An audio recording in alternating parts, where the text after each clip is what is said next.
ભારતના વડાપ્રધાન નરેન્દ્ર મોદીના સફળ કાર્યકાળના 12 વર્ષ પૂર્ણ થવાના અવસરે વિવિધ કાર્યક્રમો જામનગરની ગુરુ ગોવિંદસિંહ હોસ્પિટલનું 500 રૂપિયા કરોડના ખર્ચે આધુનિકીકરણ 98 વર્ષ જૂની હોસ્પિટલને નવી અને અત્યાધુનિક સ્વરૂપ અપાશે।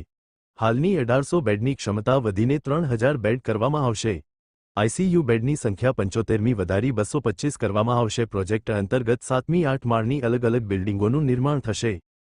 સૌરાષ્ટ્રના અનેક જિલ્લાઓના દર્દીઓને વધુ સારી આરોગ્ય સેવાઓ મળશે। વડાપ્રધાન નરેન્દ્રભાઈ મોદીએ ધોલેરાથી પ્રોજેક્ટનું ખાતમુહૂર્ત કર્યું હતું। હાલ હોસ્પિટલના નવા બાંધકામની કામગીરી પ્રગતિ પર ધારાસભ્ય દિવ્યેશ અકબરી, મેયર મોનિકાબેન સહિતના પદાધિકારીઓએ પ્રોજેક્ટની મુલાકાત લીધી।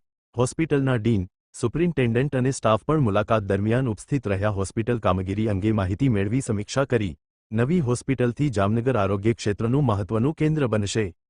માનનીય દેશના યશસ્વી વડાપ્રધાન શ્રી નરેન્દ્રભાઈ મોદીને આજે સૌથી વધારે ચૂંટાયેલા વડાપ્રધાન તરીકેનો ખિતાબ આજે 10 જૂન 4399 દિવસ સાથે સૌથી વધારે પ્રધાનમંત્રી રહેવાનો મોકો મળ્યો છે અને જે રેકોર્ડ આપ્યો છે તેના માટે પ્રધાનમંત્રીશ્રીને ખૂબ ખૂબ અભિનંદન પાઠવીએ છીએ।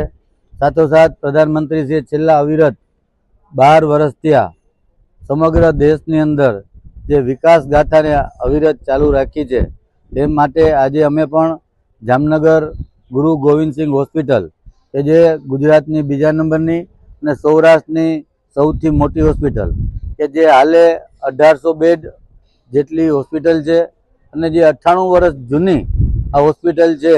હમણાં જ આપણા પ્રધાનમંત્રીશ્રીએ ધોલેરા ખાતેથી આ અંદાજે 500 કરોડના ખર્ચે આખી નવી અતિ આધુનિક હોસ્પિટલ બનાવવાનું ખાતમુહૂર્ત કરેલ છે અને આજે આ હોસ્પિટલની અંદર 1800 બેડ છે એની જગ્યાએ આવનાર સમયની અંદર 3000 જેટલા બેડો થશે। આઈસીયુ બેડની વાત કરીએ તો હાલે 75 બેડ જેટલા આઈસીયુ બેડ છે અને નવી બનશે ત્યારે 225થી વધારે બેડોનો પણ આઈસીયુનો સમાવેશ થશે। એમ અલગ અલગ નવા ડિપાર્ટમેન્ટો પણ બનશે આની અંદર।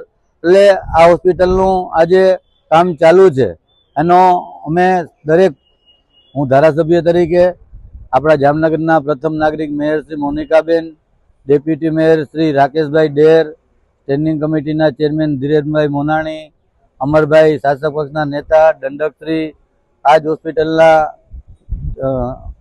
ડીન શ્રી, સુપ્રિન્ટેન્ડન્ટ શ્રી, પોપટ સાહેબ બધાય સાથે રહી અને આ નવા કામની મુલાકાત લીધેલી અને જેટલું બને એટલું ઝડપથી બની અને સેવાકીય કાર્યો માટે ઝડપથી આ બિલ્ડિંગ ઉપલબ્ધ થાય એના માટે પણ જો થાય એટલા તાત્કાલિક પગલાં લઈએ છીએ।